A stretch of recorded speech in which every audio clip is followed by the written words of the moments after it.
I'll talk to a young mom and she'll say, my mom or my mother-in-law wanted to see my baby, you know, every Friday. She wanted to come over and see the baby. And I just said, how about 2 Fridays a month? And now she's telling everyone who will listen that I'm keeping the baby from her because doesn't fit her agenda or how she wants things. So you're keeping the baby from her. Like, that's what I hear a lot of.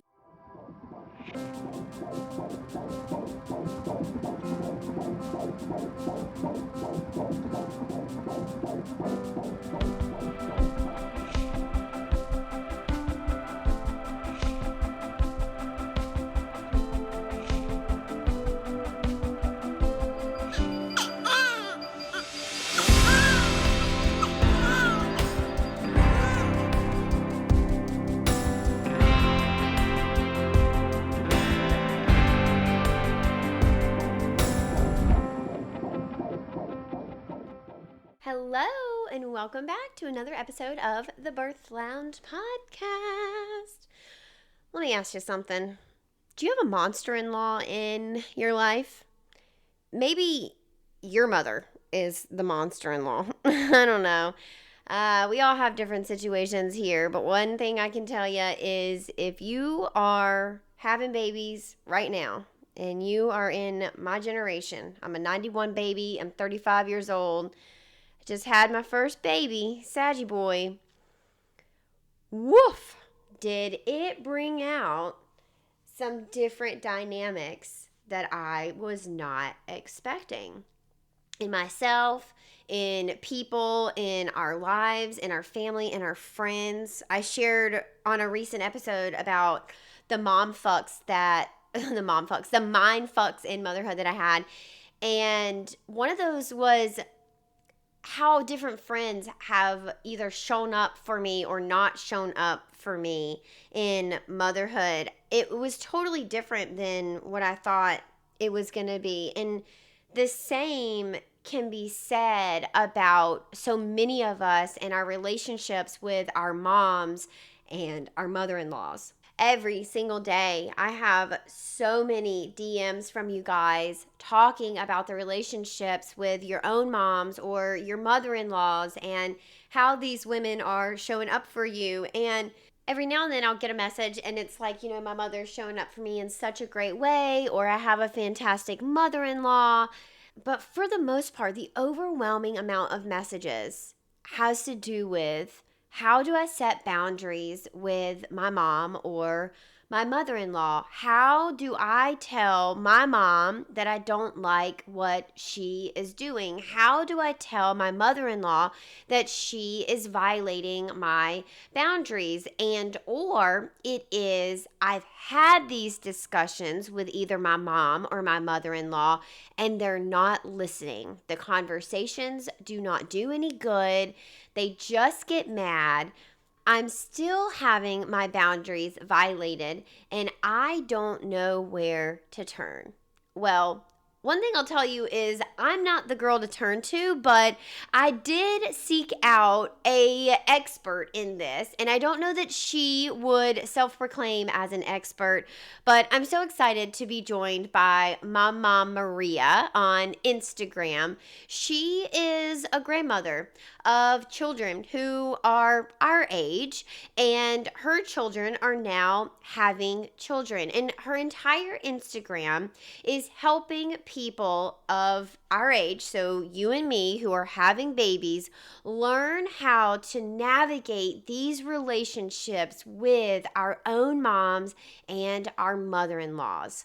It can be so hard and defeating to have the people that you love and you want to have a relationship with your baby constantly telling you, well, I did this when you were kids, or no, don't do it that way, or our pediatrician when you were little, or you know what, I hear you, but I'm just going to do it my way. Or maybe they just don't say anything. They just simply post your child online after you've made it very clear that you don't want your child posted online. Maybe they tell people that you're pregnant, even though you told them this is not something we're sharing right now. You're the only person that knows. And they take your good news and they share it widely as if it was their good news. There's so many ways that people in our life can violate boundaries, and I was very unprepared at how pregnancy and having a baby was going to bring this up in my own life. And so I wanted to have my mom Maria on to share how she navigates this as a grandmother. In today's episode, we're going to dive into communication skills. How do you actually say the things that you want to say? Plus, why is it so hard as a new mom to actually speak up for yourself? I want to hear my mom's opinion on the idea that your husband handles his family and you handle your family. But then we are going to also talk about things like holding your mom and your mother in law or parents in law in general accountable. How does that entitlement that grandparents feel impact the relationship with you, but also your baby? I want to know, is it nitpicky to always be asking them to do things certain ways? But then again, it's like, well, this is my baby, so of course I want things done a certain way. Like, where's that line in the sand where now you're just being a demanding new mom versus, no, I have a very intentional way of doing things with my baby? And then finally, we're going to dive into the topic of, is it appropriate to have different boundaries and different rules for different family members?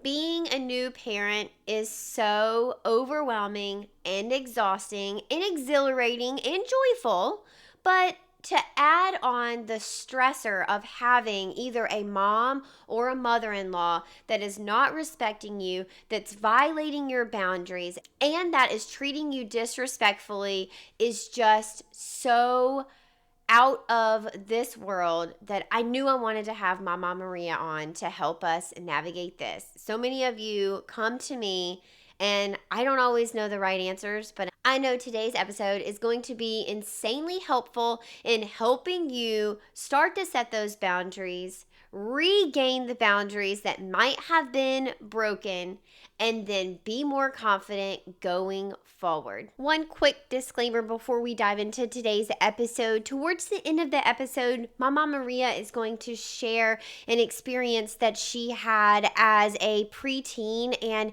it does mention infant loss. So if this is something that you are not in a space to receive, just be mindful of where you are in the timing and listening of this episode.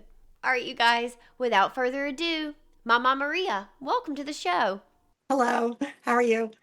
Doing so well. You have no idea how excited I am for this episode. You know, my followers kind of know my life, and I was sharing with you before we got started that I have two different relationships with the maternal figures in my life.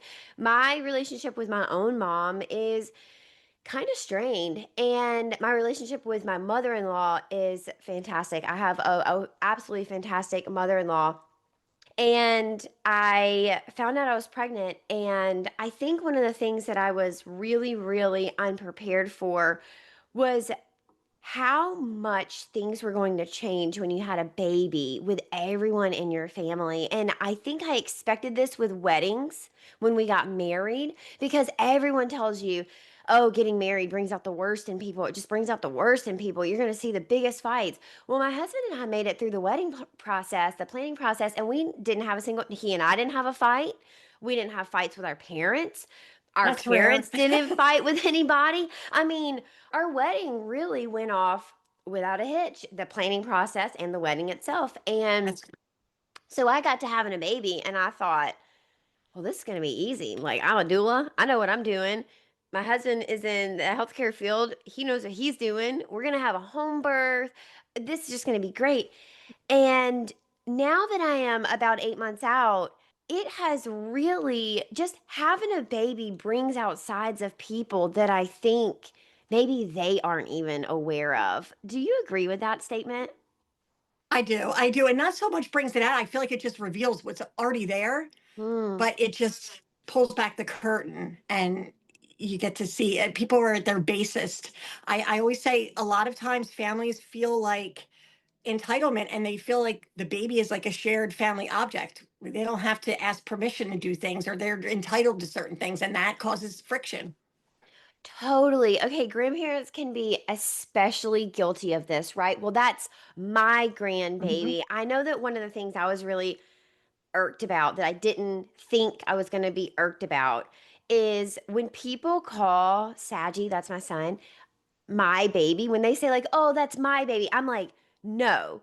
That's my baby. Like that's your grandbaby or that's your nephew or that's like Yep. your best friend's baby, but that's not your baby. That's my baby." Why do you think that happens? I get that all the time. I get it all the time. I don't know, but it happened with me and my own daughter. So me and my daughter's 34. She has a 3-year-old, a just turned 3-year-old, and a 2-month-old baby. And when my granddaughter Prue was first born, maybe for the first 6 months of her life, and I see my daughter almost every day, I would come through her back door, and every now and then I would say, "Oh, there's my mom's baby. There she is." And I never thought a thing about it. I just never even occurred to me. And then one of my followers said something about her mother does it and she hates it and it really bothers her. So I thought, it doesn't bother my daughter, but I asked my daughter Elizabeth about it, and it turned out it did bother her. And we're really close. And I said, "Why didn't you tell me? Like we talk every day. Why didn't you tell me that it bothered you?" And for her, she thought that it was a little too nitpicky because that wasn't the hill she was going to die on, and so she didn't say anything. But it, and she goes, "It doesn't bother me that much, but it does. It kind of does." And so I never did it again because I don't want. I respect her feelings. And I get that question at least once a week from people like, what do I do? My mother or my mother-in-law is saying, she's calling her baby. And it really bothers me. And I say, you have to tell her. And then you don't have to say it like sit down and have a big discussion or whatever, but correct it in the moment. So the next time she does it, just say, "Oh, grandmom's baby," or whatever you call her, or whatever, or "Oh, that's mommy's baby," or just however you want to do it. Bring it up as it's happening, because sometimes if you sit somebody down to talk to them about something, it comes off to them as a criticism. Mhm. But if you do it in the moment, it's just life. It's just you're living your life and you're just doing it in the moment, and it's received a little bit better sometimes. It depends on the person. No, that's really helpful because I it's kind of funny. I think a lot at night as I'm putting Saggy down to sleep is kind of my time to debrief the day. And something that's continuously come up for me is I teach boundaries. That's my entire shtick. I am the boundaries doula. I teach you how to hold Mhm. boundaries, how to set boundaries, how to talk to your providers in labor when you're in this really intense moment, how to even have disagreements with your provider when maybe they're suggesting something that you don't want for your birth process. Yet, in motherhood, it has been incredibly hard for me to speak up for myself and my child when it comes to other people's boundaries. My default has been to just almost like get through that moment. And then once I get through that moment, I'll just figure out how to never get us back into that situation again. Like I will just think, how do I avoid that situation in the future, like at all cost? And so something within myself that continues to come up is just how hard it can be to actually speak up in the moment as a new postpartum mom. And I say that as someone who, I mean, that started happening at 7 days postpartum for me when we first let people in our home to see our new baby. And it's still happening now. And we're right around that 8 month mark. So I would have thought like, oh yeah, it's going to get easier, but it actually hasn't. Why do you think that happens? Why is it so hard as a new mom to just say how you want people to do with your baby? Because this is something you obviously know, like, it's very instinctual. I know how I want people to feed my baby. I know how my baby wants to be held. Why do I feel uncomfortable saying like, "Oh, just hold him up a little bit more upright and he'll probably be a little bit more comfortable." Why do I feel so much, I don't know, like discomfort trying to speak up? Well, first of all, that will change because once your child gets older, maybe 2, 3, and they really like can understand everything that's going around, you're going to be much more forward about how you want things around your child. That just comes instinctually. It takes a while to get there, especially with your first. You won't be like this with your second.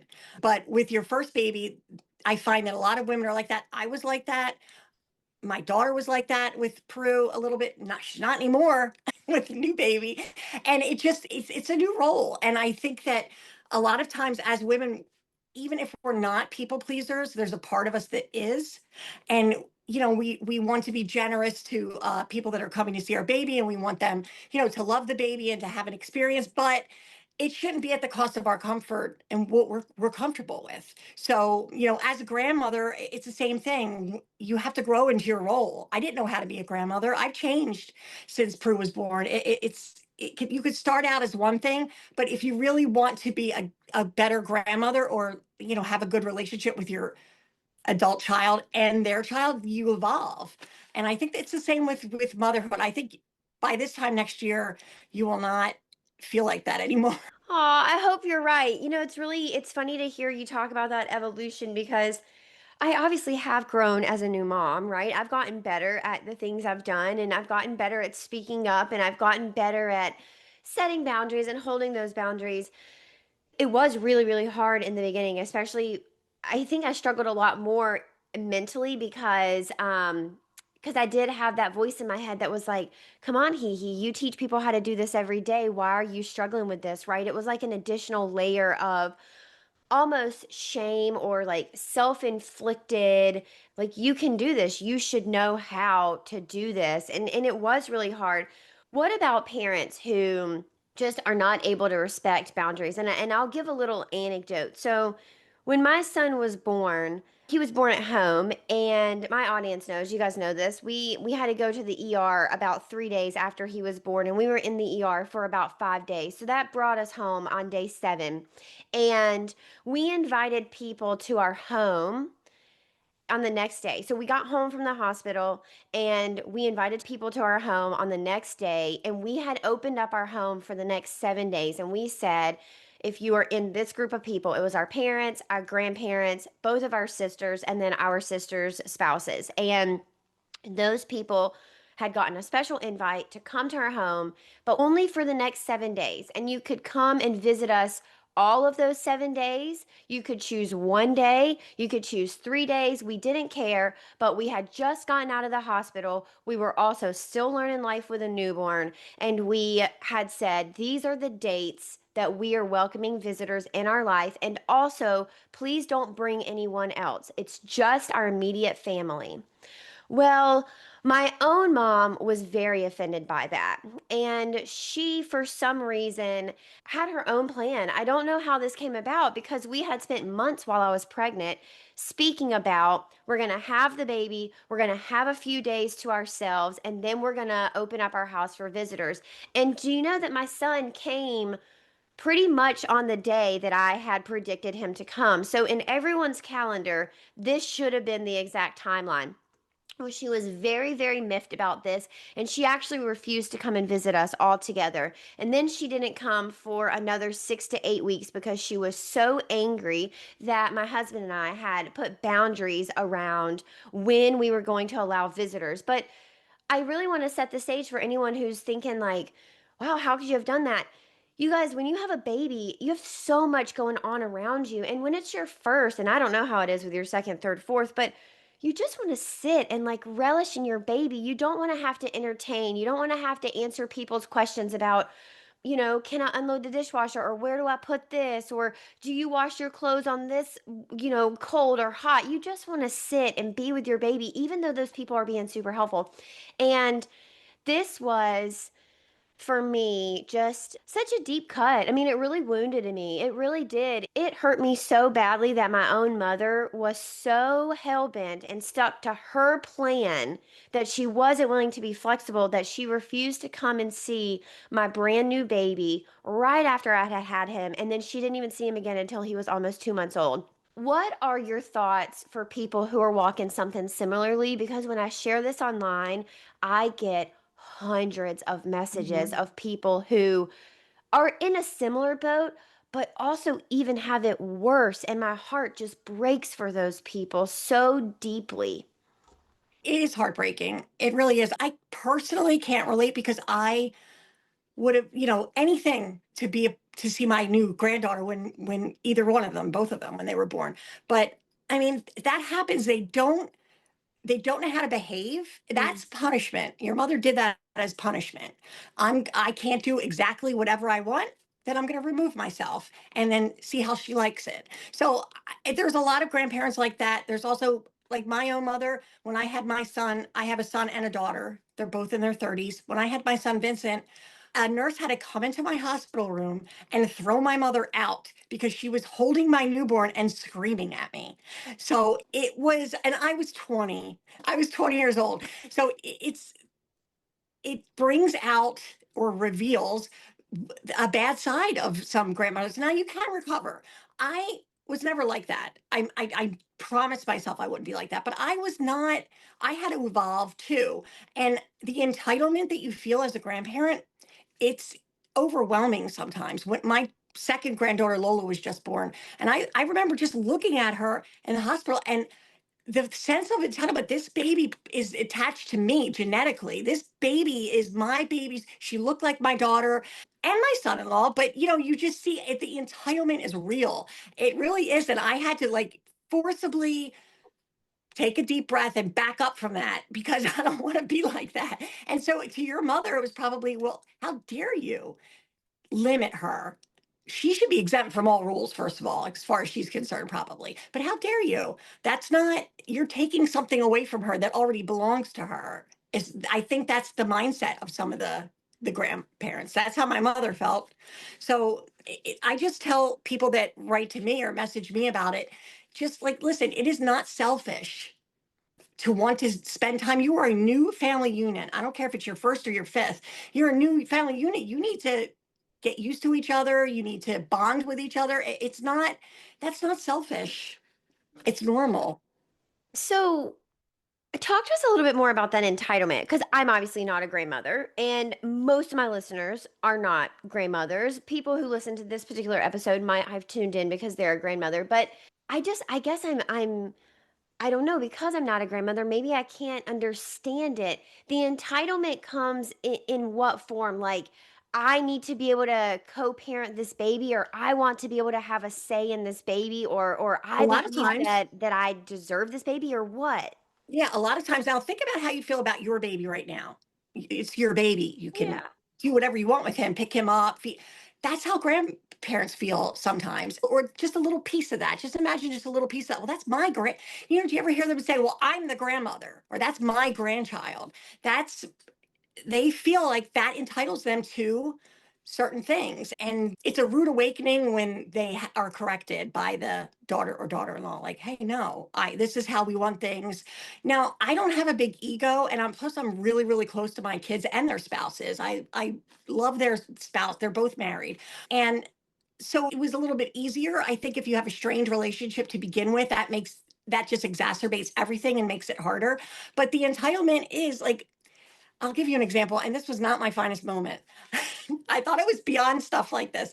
But when my daughter had Prue, I was in the room. She wanted me in there to advocate for her. She had no idea what to expect. She wanted her husband focused on her.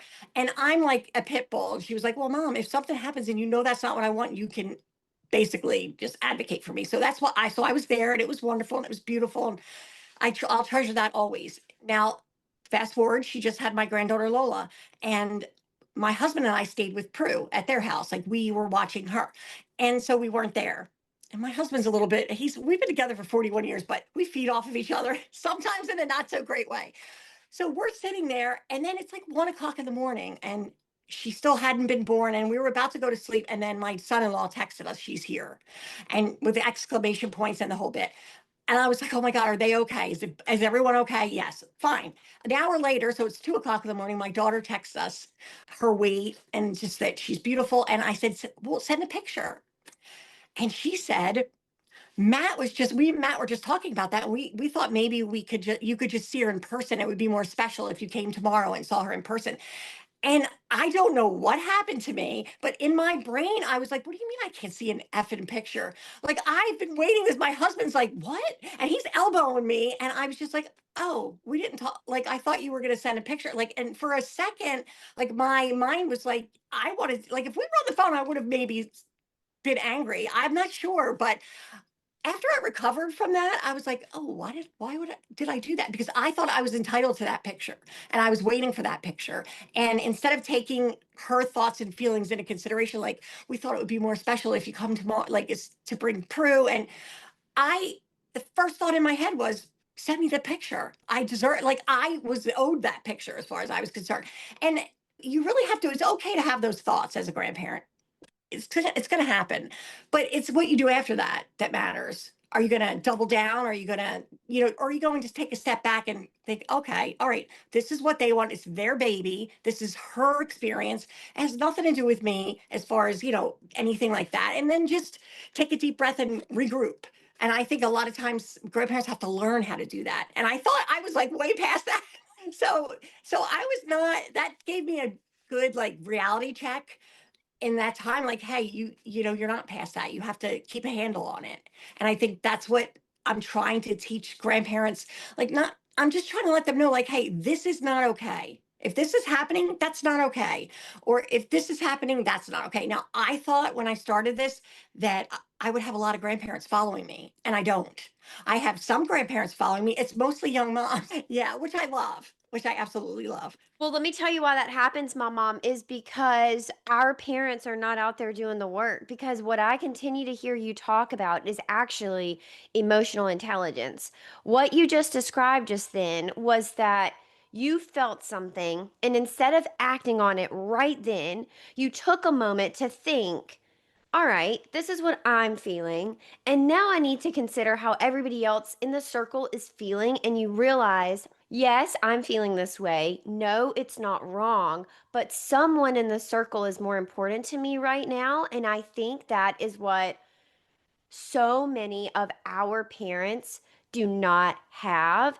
And I hope I don't offend you here, but do you think that maybe is how your generation was raised? Do you think that your parents maybe acted this way with you guys as children? Or is this something that maybe, wasn't talked about in your homes growing up? How did we get to a generation of women my age, and I'm 35, everybody, and all of our parents collectively, now you've got some outliers like you and my mother-in-law and my father-in-law, I mean, he's great too, but for the most part, collectively, this is like an entire generational wound for people my age, is that our parents just lack emotional intelligence to be able to show up for us in a way that is safe and secure and helpful and doesn't put their needs above ours, even though we're the ones who are birthing babies. Why do you think that is? How did we get here? Well, I was raised by my mom's a boomer. I'm Gen X, an old Gen X, but I'm still under the wire. And part of it, I really think, is that we were raised hearing, you're not my equal. You're not, like our parents raised us as we had to respect them. We had to respect our elders no matter what they did, no matter what the kind of person they were. It doesn't matter, just simply because of their age, they deserved respect. And so for me and grandmothers that are my age, I think that it's one of two things. Like, we either just go down that same road, or we stop and realize that's not healthy. That's not like a healthy way of thinking of things. But yeah, I also think that, at least in my case, we were raised to be self-sufficient. and not so much like I raised my kids differently than I was raised. And I we had a kind of relationship that I took care of them more than I was taken care of. We were all latchkey kids for the most part. We were, just I mean, I just the things that I think about that I was allowed to do when I was younger, I never let my kids do. I'm Or just your like, grandkids. yeah, oh my God forbid, don't even. So I think that has a lot to do with it. It's the mindset that, and plus the internet. I know that sounds weird, but when I was younger and having kids in the late 80s, early 90s, there was no internet, there was no social media, there was no anything. So I had no choice but to, I mean, there was books and our pediatrician, but besides that, it was our moms and our grandmothers. Now it's supposed to be our turn, but it isn't our turn. And that's a hard pill to swallow for some people. They want to and share their wisdom, or they want to, well, wisdom, in quotes, and they want to, but there's no, that doesn't happen anymore. Like my daughter, before she even had Prue, had done all of her research and knew what kind of car seat she wanted, and how she wanted to do everything. And that's kind of like, oh, she asks me my opinion sometimes. And we just potty trained Prue a couple of months ago, and I've potty trained like 10 kids in my life. So she asked me for tips, and we, did it together. But for the most part, she doesn't need to ask me because of the internet. And so I think some mothers can't deal with that. Okay, so I can definitely understand how that's hard, right? As a grandmother, you are feeling like you have all this knowledge and Mhm. you want to share it with the generation below you. That has never dawned on me before that that separation of passing down wisdom is being interrupted. I've Mhm. definitely experienced it where, people in my life are just sharing like what they did with their children, or that they think what I'm doing maybe isn't right, or maybe they're just giving their opinion. And I'm an incredibly strong personality person. I have a lot of boundaries. I know who I am. I am very confident. And so for me, it always, or I guess always, in the last 8 months, it has felt as if it was almost a critique like, oh, well, you must not think I'm doing something right because you won't stop putting in your opinion. But it's really helpful to hear that maybe this is the way it has always been. And because of 100%. the internet, these grandmothers are actually losing out on part of like the grandmother rite of passage. Mhm. That's part of it. Definitely. It's just how you deal with it is the issue, because some people don't cope well Mm. with it. So that's the issue. I get so many messages, and they're different, but they're all the same in some ways. And it's how you deal with the grandparents that do not know how to deal with what they perceive as rejection, or, you know, how of them not listening to them or taking their advice. But I always say you can give your advice, but they don't have to take it. Like, Mm. nobody's saying you can't give your advice. I do. I mean, once though. You can't just keep driving. Don't say it 20 times. They heard you the first time. I say that to my husband all the time.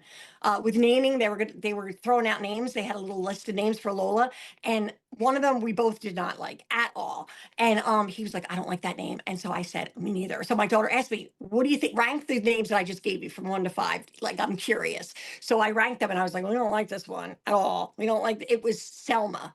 And I was like, I am not a fan of it, and neither is Daddy. And so we talked about it, and then we let it go. I let it go because she asked me my opinion. I gave it. And then my husband's like, did you tell her we didn't like that name? And I said, yeah, I told her. And he was like, tell her again. And I said, why? Do you think she didn't hear me? She heard me. And if she names her baby that, that's her right. We named our kids. It's her turn. So it's just like you can give your advice or you can give your opinion, but I always say just one time. It's that's all they heard you. Yeah, that is super, super, super helpful. Okay, sorry to anyone out there named Selma. I know. Sorry, it's just personally we didn't. It was our least favorite out of the 5. Oh my gosh, that's so funny. Naming is a really funny thing. My husband and I held the name until our baby was born, and so our families met this baby already having a name. We didn't give anyone a chance to hear them. We didn't get anyone's Okay. opinion. That's smart. And That's smart. well, for us, we also waited to find out the gender. So we didn't know the gender Oh, until Saggy was born. And so, when he was born, it was late at night and we had a home birth. And so it was just us and our home birth team that learned that he was a boy and that his name was Saggy. And the next morning we FaceTimed our family and we just introduced him as this is Saggy. And that's smart. Yeah. it really it insulated us from a lot of opinions because at that point nobody was worried about his name being Saggy. Everybody was like, "Oh my god, this cute baby is here." And so I actually don't know how everybody feels about his name and I love it that way because I Yeah. love his name. I chose his name specifically. And so, yeah, okay, you had said something that I wanted to circle back to, but it has left my brain. Maybe you'll hit on it. Maybe you'll hit on it again. Hmm. It was about the opinions and sticking in your opinions. I really wanted to hit on it because it is something that constantly comes up. I don't know, maybe it'll come up. So I'll just move on to the next thing that's on my mind. You've got so many things running through my mind and it's so helpful to know that this is, a universal experience that all moms and grandmothers have to learn how to Mhm. be a new mom and you're learning how to be a grandmother and you're learning how to be a grandmother to your daughter but also your son-in-law that's not your child and your son and also your daughter-in-law who's not your child and those dynamics are very different.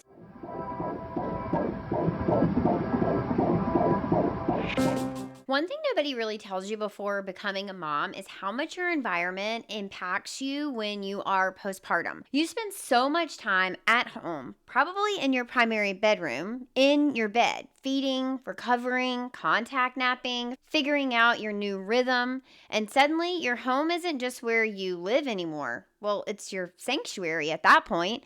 And I've realized, being newly postpartum, that the little things matter more than they ever did. Well, they did for me in this season, at least. Natural light became a must have every single morning.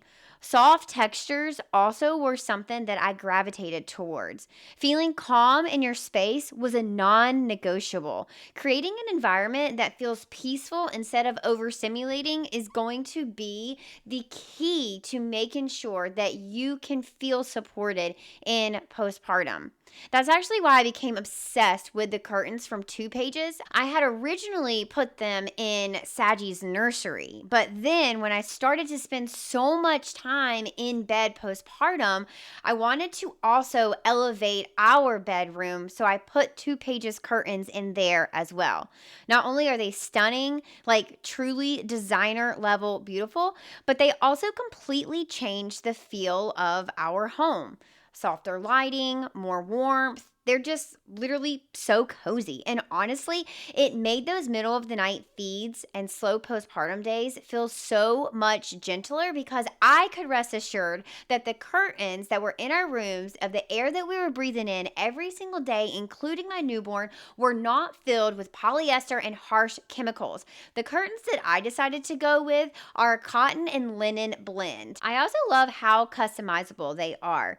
You get to customize everything from length and color, duh, but also the hanging style, how many panels you want, the width of the panels, the lining of the panels, and the tie back options. I mean, you genuinely are getting customizable curtains without the price tag that forces you to put your house up for sale just to afford them. When I first started on this journey of making intentional swaps in our home, I had no idea how hard it was going to be to find everyday items like curtains that were made of sustainable fabrics and are OEKO-TEX certified with quality craftsmanship and designer styles. Being mindful of the things that you bring into your home is a lot deeper than just avoiding fragrances and candles and throwing out your old hairspray. If you've been on this journey for a while, then go ahead and take the time to swap out your curtains that are most likely filled with harsh chemicals and polyester. And if you are new to this journey, then start where it matters. Head to twopagescurtains.com and use my code HeHe, HeHe, to save today. That's twopagescurtains.com. Use code HeHe at checkout.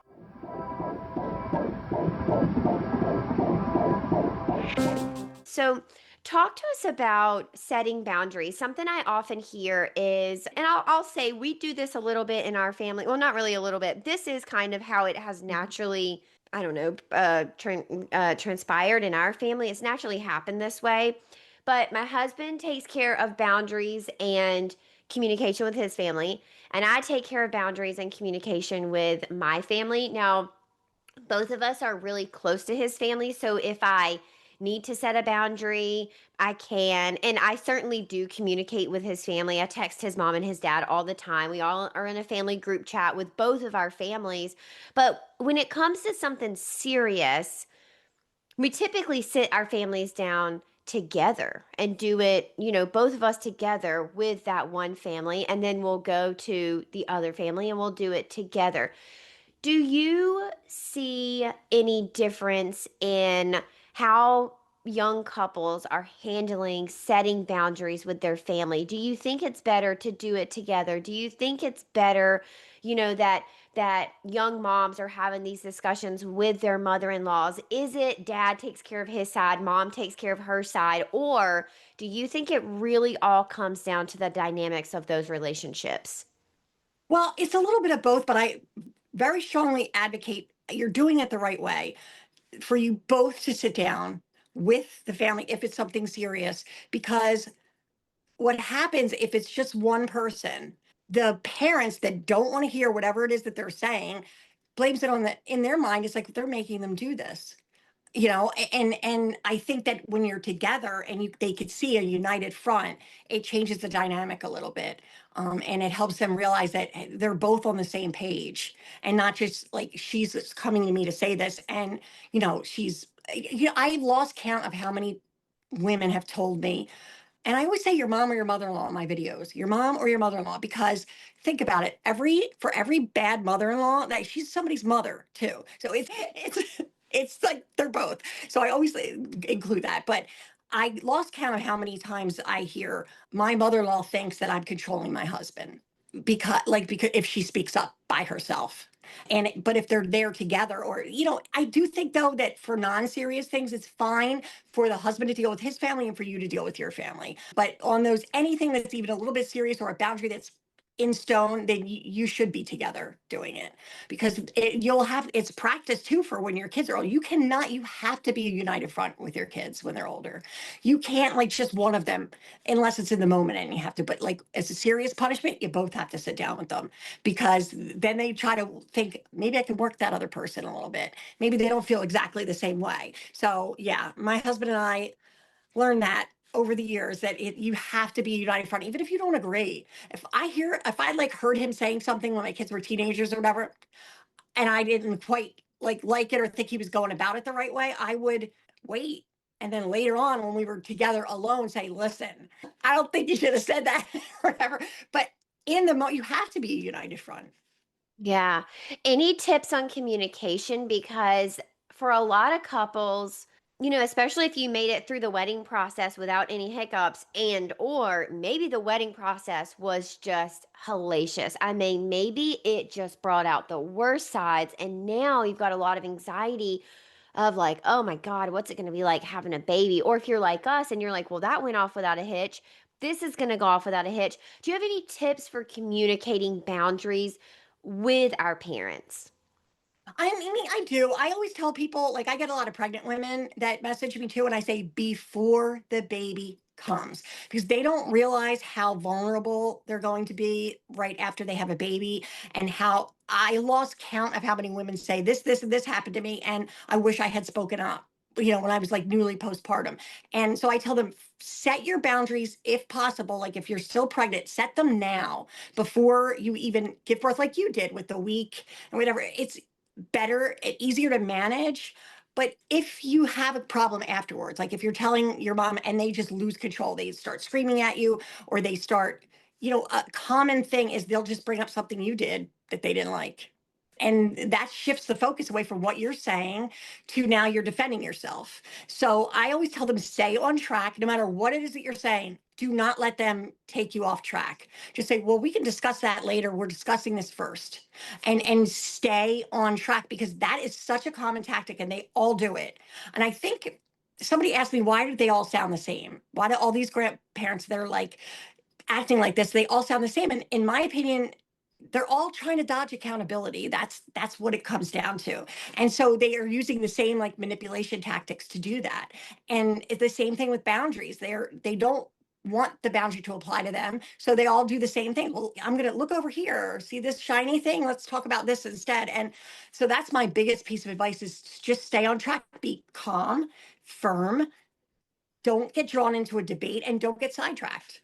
Yeah. Oh, that's so hard. It's really, really hard. I also love the phrase, if you can't be respectful of me in this conversation, then we'll just end this conversation right now and we can come back to it later when you're feeling calmer and when you're able to speak to me with respect.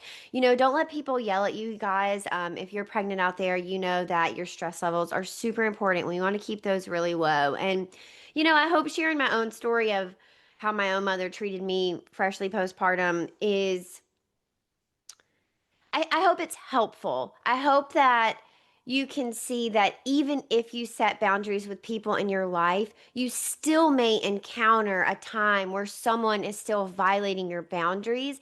And, at that point, it was nice for me because I was able to handle my own mom and my dad, and I just told them, like, no, you guys cannot come up, that the dates that you're wanting to come up, our home is not open for visitors. Here are the times that we're open for visitors. And my husband was so great because he helped me stay strong in that, because of course you're a new mom, you've got all these hormones, you're leaking from all your orifices. If this is your first baby, then you don't know what you're doing, you're just kind of winging it. You wake up every day and like hope you make it to the end of the day that day.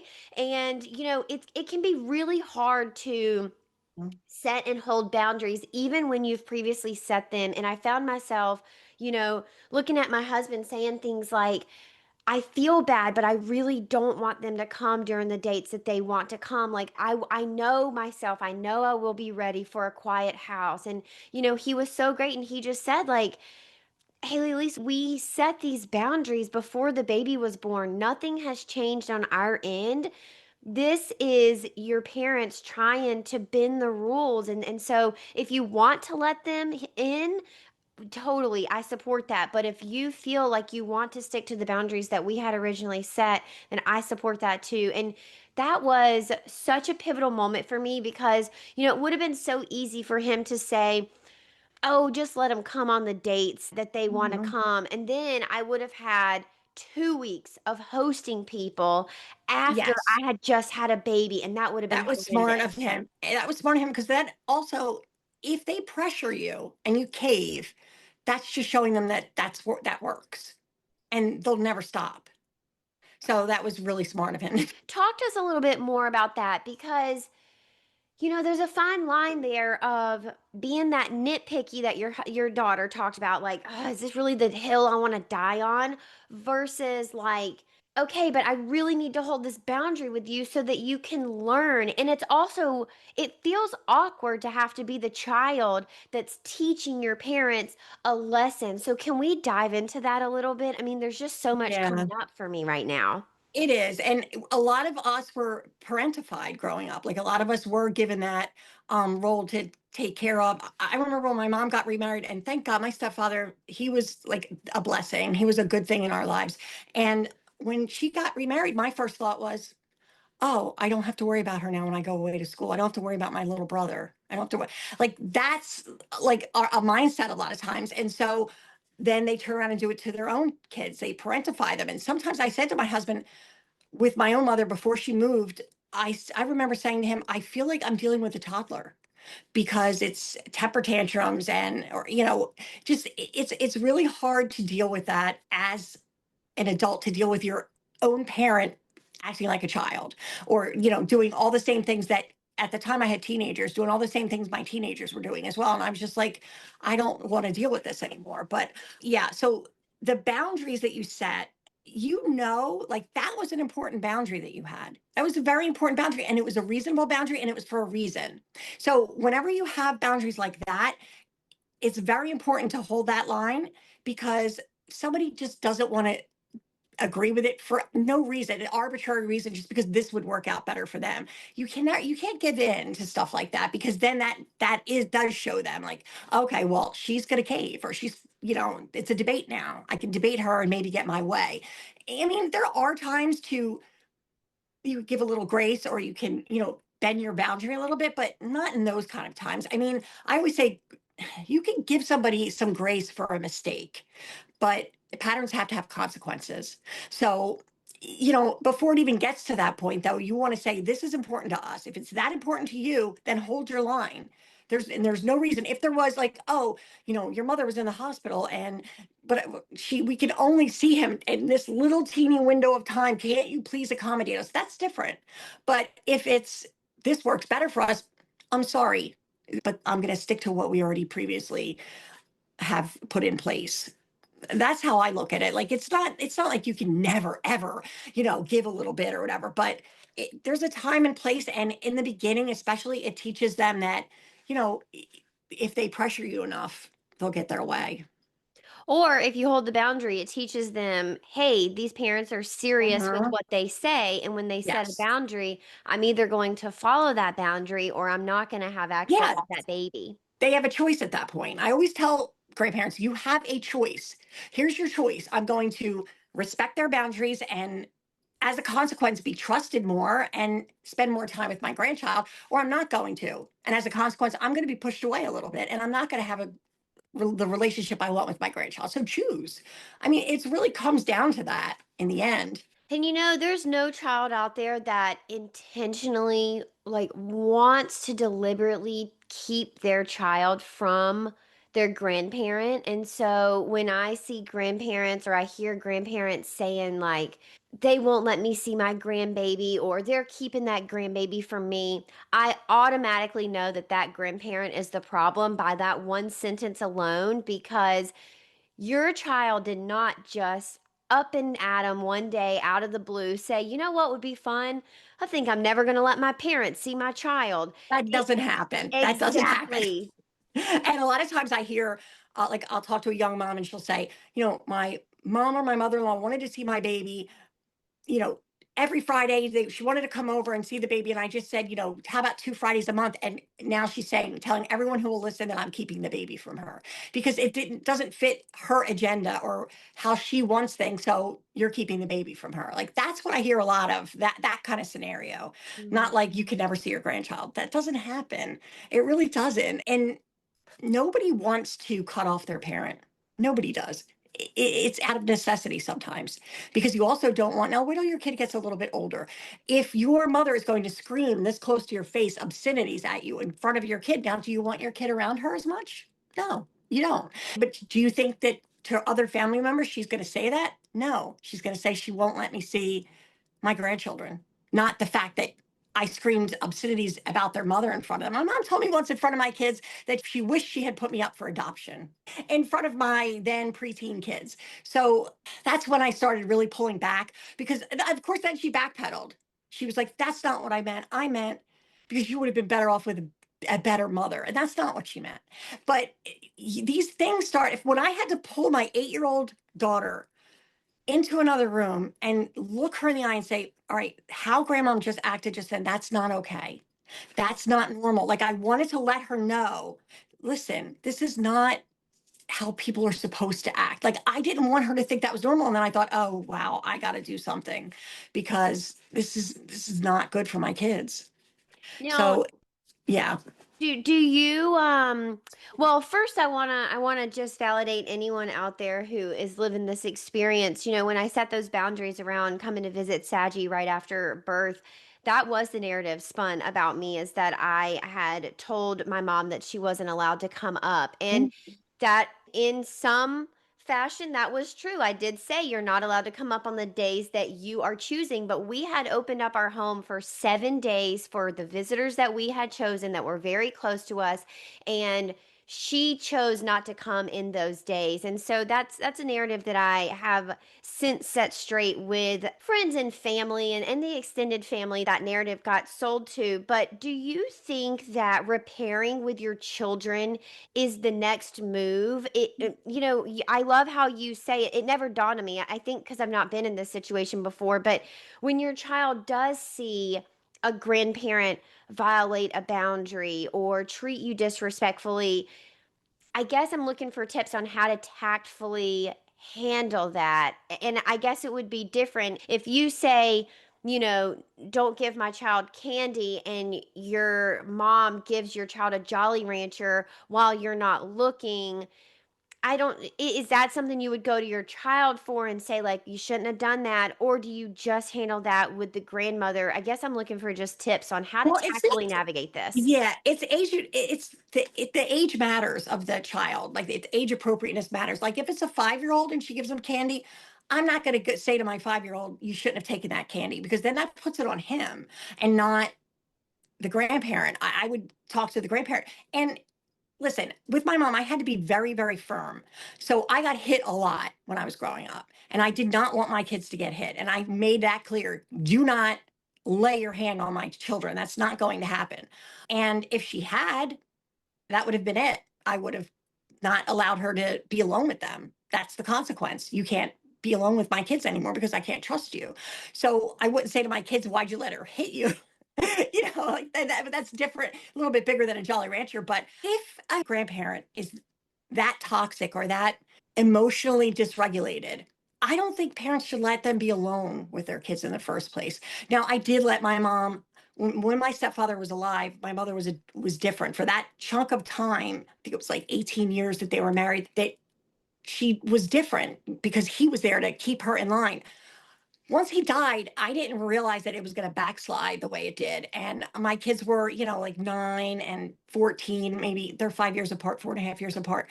So once that started happening and I started realizing what was going on, at that point, she was going to move to England. So I held on. It was really hard because she went there for 6 months, came back for 6 months, went there for 6 months until she could get her visa to get married over there. And then she stayed over there. That was 20 years ago.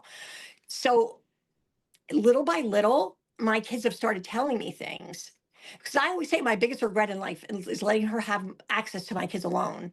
Because, like with the hitting thing, she never hit them, but I found out when my daughter was in her 20s that she used to threaten to hit her. She would say, "Do you want me to put you over my knee? I'm going to spank you." And my heart broke. Like I had no idea. And I trusted her to foolishly, I'm assuming, but I trusted her to not do that.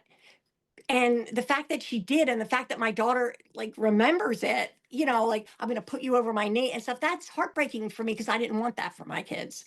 So like the threat of violence is almost the same as the violence itself as far as I'm concerned. So I just always say, look, if they're that unstable, if they're that dysregulated, if they are going to do it in front of you, they're going to scream at your kids in front of you, what do you think they're doing when you're not there? So I'm not saying keep your kids away from their grandparents. I'm a grandmother. It's everything to me. But I'm saying you have to be smart about it as far as like whether they get time alone or not. And what do you think about having different boundaries and rules for the different in-laws? So, I think you and I are a great example. Our families have a set of in-laws that we have a great relationship with and we have a ton of trust with. And then we have a set of in-laws that we don't have a great relationship with. It's a little bit more strained, and that can sometimes cause that trust to be a little eroded. Do you think that it's appropriate to have different set of boundaries and rules for each of those Yeah, in-laws? 'cause think about it. Like, think about it as in terms of a job. If you have two employees and one is always on time, listens to instructions, it just is a model employee, and the other one is always late, doesn't listen to a thing you say, and it's time to promote somebody. Who are you going to promote? You're going to promote the one that shows up on time and listens to instructions. Is it fair? Yes. Is it equal? No. It's not equal, because fair and equal are two different things. And if you have one set of parents that are going to listen to everything you say about your child, they are going to be respectful, they're going to, just enjoy the experience of being a grandparent, but yet under your umbrella, then that's it's fine to treat them one way, like more trusted. And if you have another set of parents that is not doing that, that disregards what you say about your own child and stuff, then obviously they're going to get less access. And I think that that is fair. Okay, and what about now? I just have a couple of things that I constantly hear online or I see online, and it's a lot of people in my DMs. What about mothers or mother in laws who are constantly saying, no, but we did it this way. We did it this way when you were growing up. And, a lot of what I hear from friends and people in my audience are like, okay, well, I'm 30 years old. Well, I'm 35 years old. That was a long time ago. We do things differently now. How does a daughter or daughter in law handle that with her mother or mother in law? Well, just like we listened to the guidelines that were in place, like in 1987 when I had my son, I listened to everything.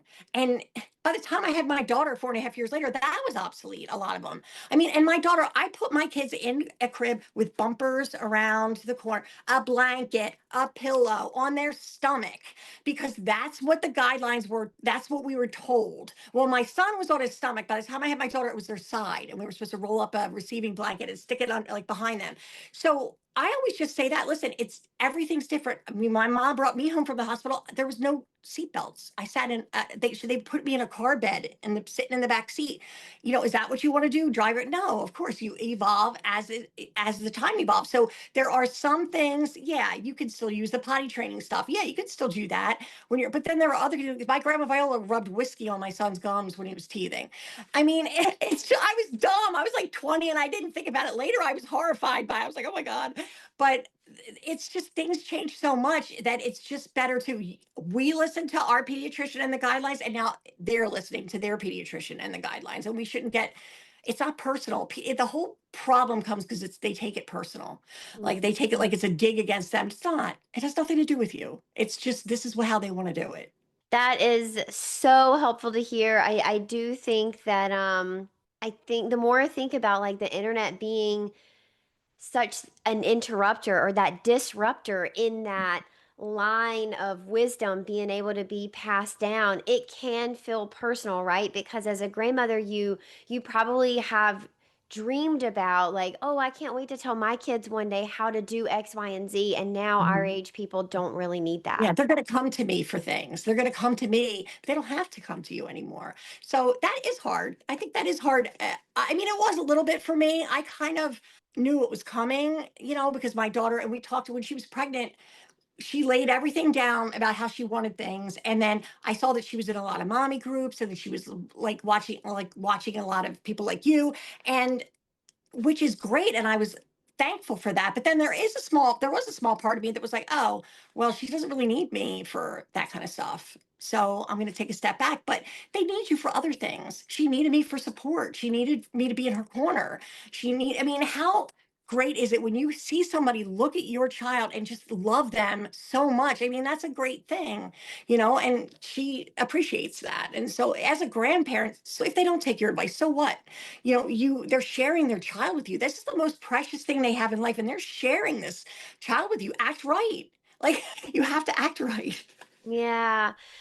Oh man, what a interesting dynamic to navigate. All right, I do have one last question, and it is something that I continue to see pop up on social media, and so many people have shared in DMs with me about this experience, and I just want to get your opinion on it.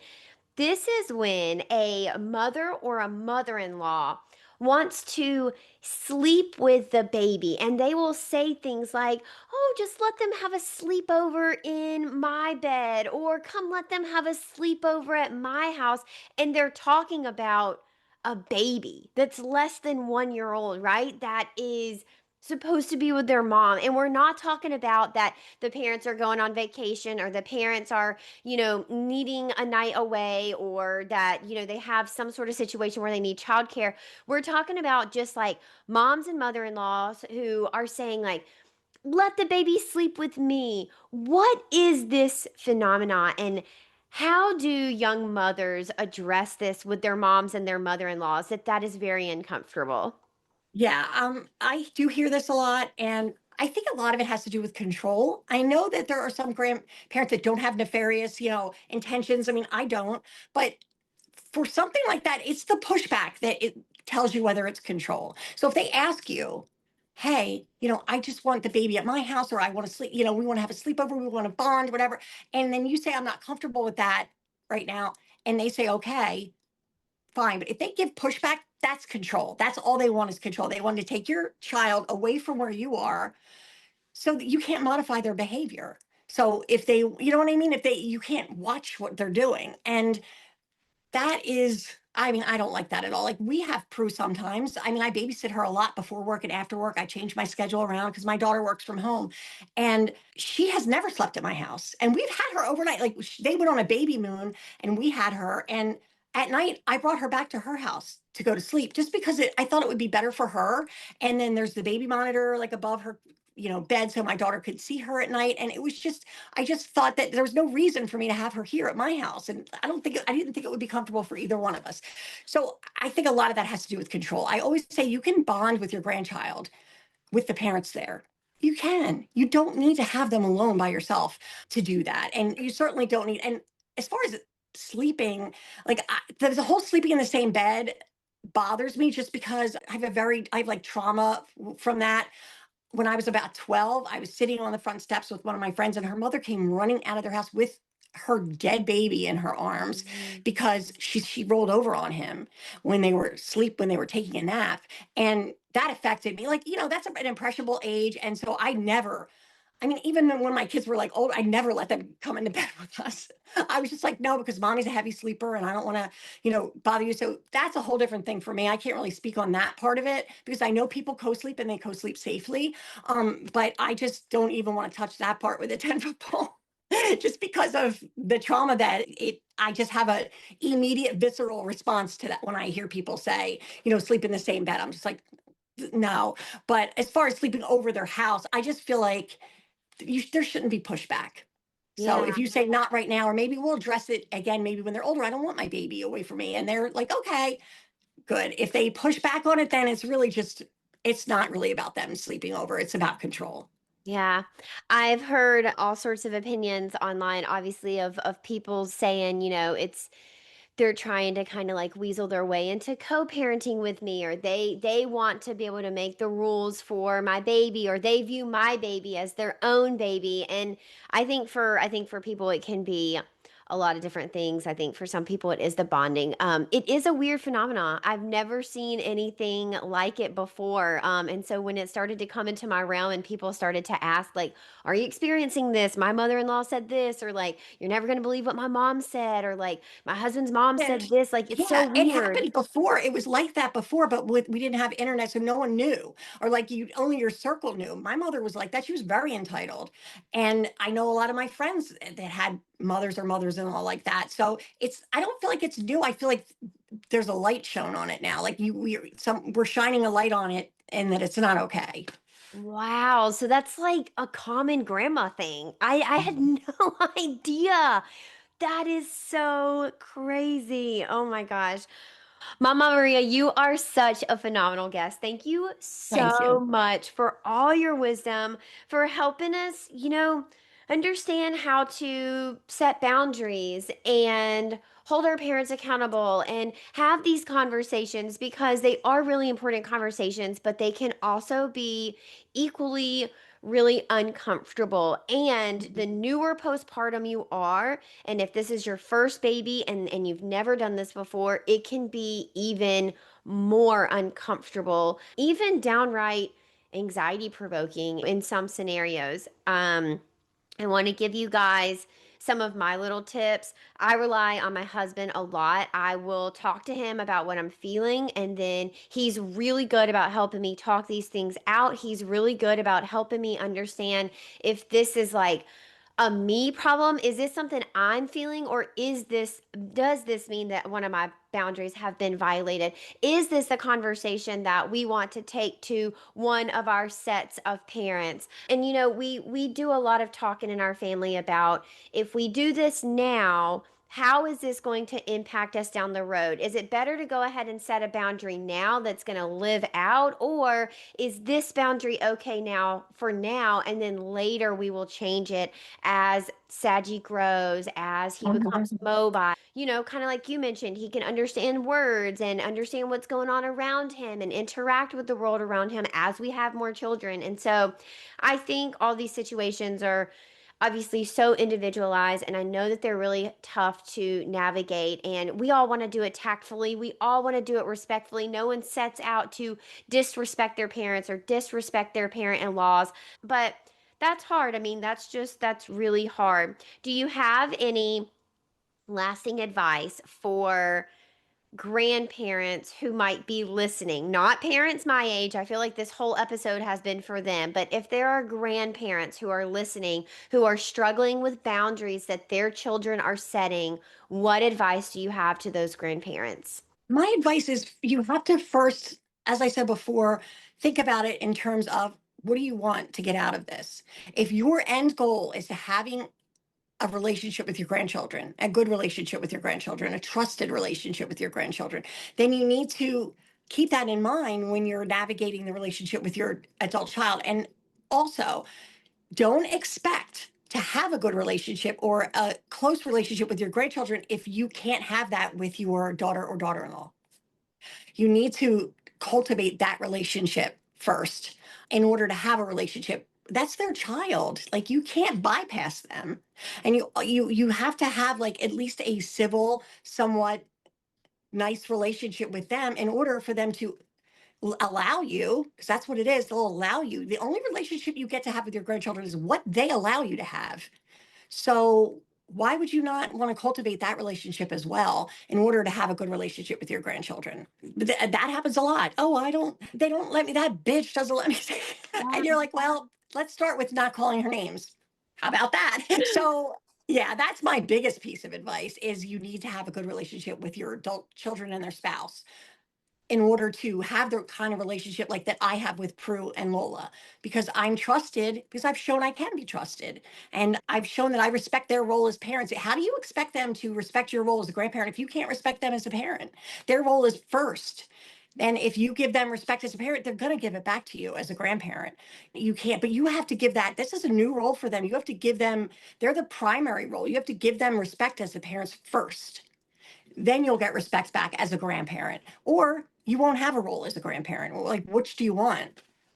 Oh my gosh, that is such good advice. And, the more that you try and bypass your child or their spouse, the further you're going to find yourself from that baby, because I just can't even, I could have never imagined how strong my instinct is to protect Saji. And that Mm-hmm. means in every thought that I have, every word that comes out of my mouth, every single person that he is even within 50 feet of, the places that we take him, the books that we read, the music that's playing in the car, the shows that are on the TV in the background, the podcasts that I listen to. Like, there is nothing that happens around my child that I am not thinking about. How is this impacting him?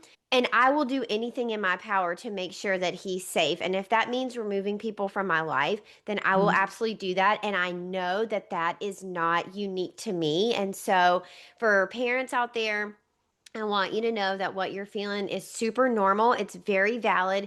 It's very biological, and you are a good parent. The people in your life who are giving you pushback, I want you to just reevaluate your relationship with that person. And depending on your dynamics with that person, it may mean cutting them out of your life. It may mean just going low contact, or it may mean that you just need to have a conversation with them and be upfront about how it's making you feel.